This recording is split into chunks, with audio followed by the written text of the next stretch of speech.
अपनी मांगों को रखा। और मैं समझता हूं इससे बेहतर जरिया एक देश में, एक प्रदेश में जनता के द्वारा अपने राजा तक अपनी बात पहुंचाने का कोई और नहीं हो सकता। 5 दिन से युवाओं की गुहार और उनकी मांगों को इस तरीके से अनदेखा किया जा रहा है जैसे कि देश में कुछ हुआ ही नहीं, जबकि आप हर राज्य के भर्ती प्रक्रिया का विश्लेषण देख सकते हैं। मैं आज आपके सामने प्रस्तुत करूंगा, लेके आया हूं। और ऐसा नहीं है कि देश के राजा के पास वक्त नहीं है। आज आप देख रहे हो कि कितनी महान महान हस्तियां, सेलिब्रिटियां, कंगना जैसी हमें मंकी बोल रही हैं, कह रही हैं कि ये नेशन बिल्डिंग में मदद नहीं कर सकते। और हमारे प्रधानमंत्री नरेंद्र मोदी जी के पास उस कंगना से मिलने का वक्त है। 4 दिन पहले का आपने उसका ट्वीट देखा होगा, जो लोग इस तरीके से सोच रहे हैं। मतलब हमने ये गुहार लगाई थी कि सरकार को लोग हमारी मदद करें और कहें कि भाई ये हाल चल रहा है देश में, तो लोगों ने इल्जाम लगाने शुरू कर दिए कि ये तो नौजवान वो है ही नहीं जो रोजगार मांग रहा है। इन सबको देखते हुए हमारी ये लड़ाई खत्म नहीं होगी। कैसे आप हिम्मत हार सकते हो? क्या हम एक अटेम्प्ट में सेलेक्ट ना होने के बाद दोबारा सेलेक्ट नहीं होते? होते हैं लोग, 4-4 अटेम्प्ट में भी सेलेक्ट होते हैं, बराबर मेहनत करते हैं। तो अपनी हार मत मानिए इसे, ये मत सोचिए कि ये हमारी हार है। किसी भी तरीके से ये हमारी हार नहीं है। अरे ठीक है, ट्विटर कैंपेन को गलत ले लिया, नहीं देखा, वक्त नहीं मिला होगा, बहुत सारे जरूरी काम है प्रधानमंत्री जी के पास, उनको जाके स्टेडियम के उद्घाटन भी करने हैं और भी काम करने हैं, उनको अभी बंगाल में सभा भी करनी है, चुनाव की प्लानिंग भी करनी है। परेशान क्यों होते हैं? अब हमने तरीका निकाला है कि कल और परसों हम क्या करेंगे। कल और परसों हम पीएमओ के जो एक लिंक आपको डिस्क्रिप्शन में दिया हुआ है उस पे अपनी ग्रीवेंसेस भेजेंगे, अपनी समस्या, अपनी परेशानी भेजेंगे। हम जानते हैं कि हम ये बतवाना चाहते हैं सरकार को कि हम वाकई में रोजगार चाहते हैं, हम वही लोग हैं जो रोजगार चाहते हैं। हमें किसी ने कहा नहीं है कि हम रोजगार मांगो और हम सरकार से रोजगार मांग रहे हैं। हम परेशान होने के बाद, मैं आपको भी बताऊंगा सारी बातें, एक एक चीज में लेके आया हूं, पढ़ के सुनाऊंगा कि कहां ये दिक्कतें हैं और किस तरीके की दिक्कतें हैं। सब कुछ ब्यौरा सुबह से इसी एनालिसिस में लगा था कि कहां कहां कमियां हैं। लाखों मेल मेरे पास बच्चों के हैं। तो अपनी ग्रीवेंसेस हम 2 दिन भेजेंगे सरकार को लिंक के थ्रू। आपको और अभी मेहनत करनी है, अभी और ये लड़ाई लड़नी है। कहते हैं ना कि मेरी सांसें रहेंगी तब तक ये लड़ाई जारी रहेगी, तब तक कैसे ना मिलेगी नौकरी तब तक। कौन हमें रोक सकता है? कौन हमारी पढ़ाई लिखाई को खारिज कर सकता है? हम पढ़े लिखे हैं तो हम पकौड़ा तलेंगे। कमाल की बात है साहब, बहुत अच्छा आप कह रहे हैं हमें। चलिए मैं आपको बताता हूं एक एक करके, आप समझ गए कि अभी हम 2 दिन अब क्या करने वाले हैं। हमारी बड़ी प्लानिंग क्या है? हमारी बड़ी प्लानिंग कि पीएमओ ग्रीवेंसेस जो है उस पे जाके, सरकार ने हमें वो खुद अधिकार दे रखा है कि आप अपनी जाके वहां समस्या बता सकते हैं। हम सब अपना दुख दर्द वहां लिखेंगे, हमारी ईमेल आईडी की जरूरत वहां पड़ेगी। वो सब मैं जानता हूं कि इस देश का पढ़ा लिखा युवा कर सकता है, ठीक है। उसके बाद जब ये 2 दिन हो जाएगा तो 1 मार्च के सुबह हम फिर एक ट्विटर कैंपेन करेंगे। और मैं समझता हूं कि अब सरकार को जवाब देना पड़ेगा। तो प्लीज हिम्मत मत हारिए, टूटिए मत। मैं कहता हूं कि यहां खुदा मिल जाता है। कौन कहता है कि उसका पता ही नहीं, ढूंढने की हद तक कोई गया ही नहीं। हम इसको हार मान ही नहीं रहे। हम तो मान रहे हैं हमारी सरकार इतनी ज्यादा बिजी है कि उसको युवाओं पे ध्यान देने के लिए वो प्रायोरिटी पे नहीं है, इसीलिए अभी नहीं देख पाई। कोई बात नहीं, दूसरे तीसरे नंबर पे होंगे तब देख लेंगे। मैं आपको दिखाता हूं कि मैं लेके आया हूं बच्चों के ईमेल। बच्चे बोल रहे हैं कि बिहार में स्वास्थ्य मंत्री ने कहा था कि 12,000 से अधिक पद डॉक्टर और स्वास्थ्य कर्मियों की भर्ती पर क्या हाल है। आज करीब 3/4 पद आज भी खाली हैं। क्या यह एक प्रदेश के राजा की अपनी युवाओं के प्रति जवाबदेही नहीं है? 2 लाख शिक्षकों के पद, 50,000 पुलिस कर्मियों, करीब 66% जूनियर इंजीनियरों के पद खाली हैं। अब आप बताइए कि क्या युवा नीतीश कुमार से नहीं पूछेगा कि 15 साल में क्या काम हुआ? बताइए। यही हाल राजस्थान का है कि कितनी भर्तियां निकली, कुछ की परीक्षाएं हुई, लेकिन आज ज्यादातर परीक्षाएं आज भी हाई कोर्ट में लंबित है। हाई कोर्ट से परिणाम निकलता है, सुप्रीम कोर्ट में फंस जाता है। विद्यार्थी परेशान हो चुका है इन सभी घोटालों, धांधली और लेट लतीफी से। आप बताइए, आपने देखा होगा कि राजस्थान में नर्स लोग सरकार के खिलाफ आंदोलन कर रही हैं। 2012 का मामला है वो। अगर कोई लड़की नौकरी की तैयारी 20 साल की उम्र पर करती है और 2 साल के बाद परीक्षा पास करती है, आज भी भर्ती प्रक्रियाओं की कृपा से 6 साल तक केवल ज्वाइनिंग नहीं दी जा रही उनको। 2 साल में उन्होंने परीक्षा पास कर ली थी, उसके बावजूद भी ज्वाइनिंग नहीं दी जा रही। इस बीच उसकी शादी भी हो जाती है, 2 बार सरकार बदल जाती है, बच्चे भी हो जाते हैं, लेकिन वो बेचारी आज भी बेरोजगार है। यही हाल हजार लाखों मेहनती विद्यार्थियों का है। और कब तक एक पिता अपने बच्चों को इस इंतजार में देखे? हर माँ बाप ये सोचता है कि मेरा बच्चा जल्दी से पढ़ लिख के जाए। आप बताइए, आप जिस घर में भी हैं, जितने भी लोग देख रहे हैं, चाहे वो सरकार के चाहने वाले या नहीं है, क्या आपके घर में आपके माँ बाप ये नहीं सोचते कि आपको नौकरी लग जाए? बताओ फिर आप क्यों सरकार से शिकायत नहीं कर सकते? क्या सरकार से शिकायत करना गुनाह है? क्या हम हक की लड़ाई नहीं लड़ सकते? आज आपने देखा होगा कि जो लोग अपनी आवाज उठा रहे हैं, इलाहाबाद में, एमपी में, जेल भेज दिया जा रहा है उन लोगों को। मतलब आज अपने हक मांगना भी गुनाह हो गया इस सरकार के अंदर। देश में इतने शिक्षकों की कमी है कि एक शिक्षक 4 शिक्षकों का कार्यभार संभाल रहा है। उत्तर प्रदेश में शिक्षकों की भर्ती निकली तो जरूर 2 साल पहले, परिणाम भी आ चुका है, लेकिन अभी तक ज्वाइनिंग नहीं हुई। मध्य प्रदेश में भी यही हाल है कि ग्रामीण कृषि विस्तार अधिकारी की भर्ती 6 साल बाद आई है। बच्चों ने यह तक बताया कि 1992 के बाद पहली बार इतनी संख्या में भर्ती आई, और 6 साल बाद भी उसमें फर्जीवाड़ा, घोटाला और धांधली की वजह से मध्य प्रदेश का युवा सड़कों पर उतर आया है। और मामा कहलाने वाले चौहान साहब जी को यह बातें नहीं दिख रही कि 2017 से पुलिस सब इंस्पेक्टर के 25,000 पद रिक्त हैं। होमगार्ड, लेबर इंस्पेक्टर, पटवारी, सभी परीक्षाएं 2017 से हुई नहीं है। सोचिए 4 साल हो गए आज। इन्होंने चुनाव 2 बार करा लिए। आप देखते होंगे कि जरा सा भी चुनाव में घोटाला हो जाए, कुछ हो जाए, सरकारें बदल जाती हैं, सरकारें चेंज हो जाती हैं, चुनाव तुरंत हो जाते हैं। आज आपने कभी सुना कि कहीं का एमपी का पद रिक्त है, कहीं एमएलए का पद रिक्त है?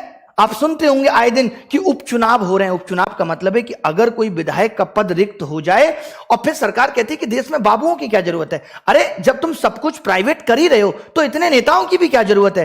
कम कर दो इनकी भी वैकेंसी। ये भी क्या काम कर रहे हैं? इनकी भी सैलरियां आधी कर दो। इनकी तो आप सैलरियां भी बढ़ाए जा रहे हो, पेंशन अलग से दिए जा रहे हो, इनके भत्ते अलग से बढ़ाए जा रहे हो, फोन से लेकर के इंटरनेट अलाउंसेस तक इन लोगों को मिल रहे हैं। और फिर मोदी जी कहते हैं कि हमें बिजनेस नहीं करना, हम लोगों से कराएंगे। तो फिर इतनी बड़ी सरकार रखने की जरूरत क्या है? वो लोग क्या काम कर रहे हैं? अगर आज एक एमपी, चाहे वो अपोजिशन का हो चाहे किसी भी पार्टी का, अगर हम लोगों की, युवाओं की आवाज संसद में नहीं उठा सकता, क्या मायने हैं उसके? मोदी जी एक सांसद राज्यसभा से विदा लेता है तो मोदी जी की आंखें गीली हो जाती हैं। इतने इमोशनल है मोदी जी। और यहां 5 मिलियन 6 मिलियन ट्वीट युवा करता रहा, अपना दर्द बयां करता रहा, और मोदी जी का दिल नहीं पिघला। यह भावनात्मक जुड़ाव है राजा के प्रजा के साथ। कमाल है साहब। सुप्रीम कोर्ट के चीफ जस्टिस बोबड़े जी ने भी कहा था कि प्रश्न पत्र लीक देश की शिक्षा प्रणाली को बर्बाद कर रहा है, खोखला कर रहा है। कर्नाटक के मामले के साथ उन्होंने व्यापम, मध्य प्रदेश के घोटाले के बारे में भी कहा। गलत नीतियों के कारण देश का युवा आज दर दर की ठोकरें खा रहा है, तमाम डिग्रियां लेकर भी बेरोजगारी का दंश झेल रहा है, और जब सरकार से अपनी मांगे रखता है तो लाठी, डंडे, जेल का सामना करना पड़ता है। जिस जनता ने आपको चुना उससे इतनी बेरुखी क्यों? क्या नौकरी मांगना अपराध है साहब? बताइए आप। पढ़ लिख कर हम तले पकौड़े और अनपढ़ देश चलाएंगे। किसान सड़क पर लेटा है, सिर पटक रहा है, और ये सूट पहन के संसद में इतराएंगे। अब तो इनके लिए संसद भी नया बनेगा। क्या ना कहें, बातें दिल पे नहीं लगेंगी कि मोदी जी के पास कंगना रनौत से मिलने का वक्त है और युवाओं के इतने मिलियन ट्वीट के बाद भी उनकी आवाज नहीं आ रही। दिल पे लगती है।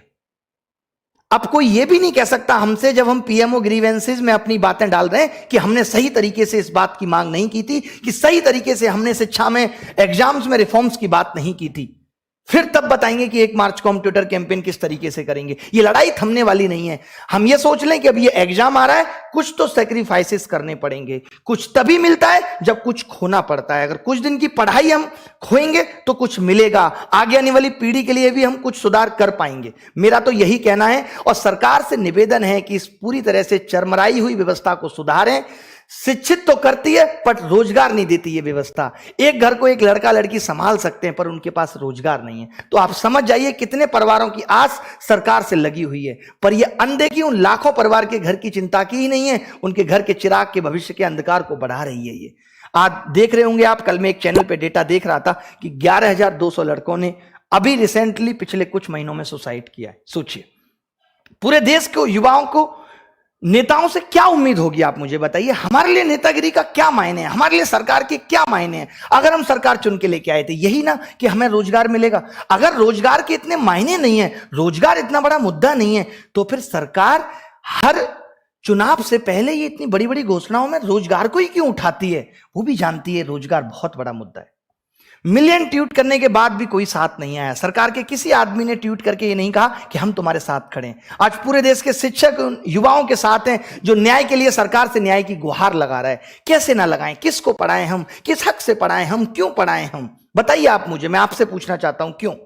आज वो मीडिया वाले भी चुप हैं जो चीख चीख कर अपने एडवर्टाइजमेंट में ये कहते हैं कि आप तक हर खबर सबसे पहले हम लाएंगे। आप लाए सबसे पहले खबर? कितने मीडिया चैनल ने इसको बड़ी खबर बना दिया कि आज देश में युवा परेशान है, बेरोजगारी के लिए जो है स्ट्रगल कर रहा है, बेरोजगारी के खिलाफ लड़ाई कर रहा है। जो आज देश के सबसे बड़े न्यूज चैनल है, उनसे मैं पूछना चाहता हूं क्यों चुप हैं भाई सब? क्या युवा ये सब नहीं देख रहा है क्या? बताइए। उन सबको भी देख रहा है, वो समझ रहा है कि कौन बिका हुआ है और कौन नहीं, कौन डर से पागल है, सब समझ में आता है हमें भी।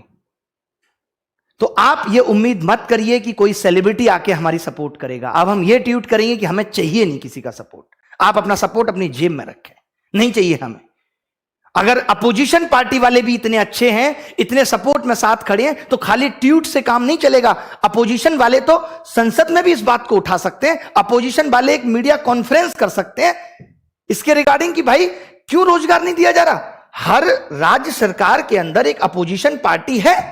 क्यों यूपी सरकार में जो है सपा सरकार, योगी सरकार को यह नहीं कह सकती कि भाई जो पद खाली है उनको भरिए?